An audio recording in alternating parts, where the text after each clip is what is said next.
ബീഹാറിലെ എൻഡിഎയുടെ അഭൂതപൂർവമായിട്ടുള്ള വിജയം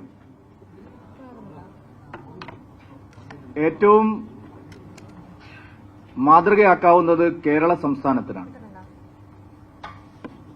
അവിടെ ജംഗിൾ രാജിനെതിരായിട്ട്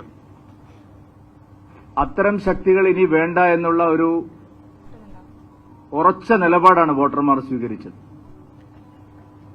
കേരളത്തിലും ഈ കൊള്ളക്കാരുടെ ഭരണത്തിനെതിരായിട്ടുള്ള സുതാര്യമായ ഒരു ഭരണ സംവിധാനം വേണമെന്നുള്ള കൃത്യമായ സന്ദേശമാണ് ബീഹാർ തെരഞ്ഞെടുപ്പ് ഫലം നൽകുന്നത്. എല്ലാ വിഭാഗം ജനങ്ങളുടെയും പിന്തുണ ഈ തെരഞ്ഞെടുപ്പിൽ എൻഡിഎക്ക് ലഭിച്ചിരിക്കുകയാണ്.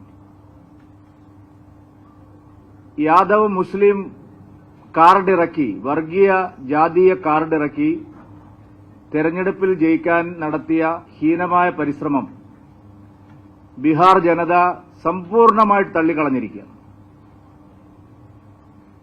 ന്യൂനപക്ഷ ജനവിഭാഗങ്ങൾക്കിടയിലെല്ലാം ആധികാരികമായിട്ടുള്ള പിന്തുണയാണ് എൻഡിഎക്ക് ലഭിച്ചിരിക്കുന്നത്. മുസ്ലിം പോക്കറ്റുകളിലെല്ലാം ആർജെഡി കോൺഗ്രസ് സഖ്യത്തെ തകർത്തെറിഞ്ഞ് മോദി നിതീഷ് കുമാർ സഖ്യത്തെ ജനങ്ങൾ സ്വീകരിച്ച ചരിത്രമാണ് ഇന്നിപ്പോൾ ബീഹാറിൽ നിന്ന് വരുന്നത്. കേരളത്തിലും എൻഡിഎ വർഗീയ മുന്നണിയാണ് എന്നുള്ള പ്രചാരണം നടത്തുന്നവർക്ക് മതന്യൂനപക്ഷങ്ങൾക്ക് നിർണായകമായ സ്വാധീനമുള്ള കേരളത്തിൽ ഇത് കൃത്യമായിട്ടുള്ള ഒരു സന്ദേശം നൽകുന്ന തെരഞ്ഞെടുപ്പാണ്. രാഹുൽ ഗാന്ധിയും കോൺഗ്രസും ഇന്ത്യ സഖ്യത്തിന് ഒരു ബാധ്യതയായി മാറിക്കഴിഞ്ഞു എന്നുള്ളതിന്റെ ഒടുവിലത്തെ ഉദാഹരണമാണ് ബീഹാർ തെരഞ്ഞെടുപ്പ് ഫലം.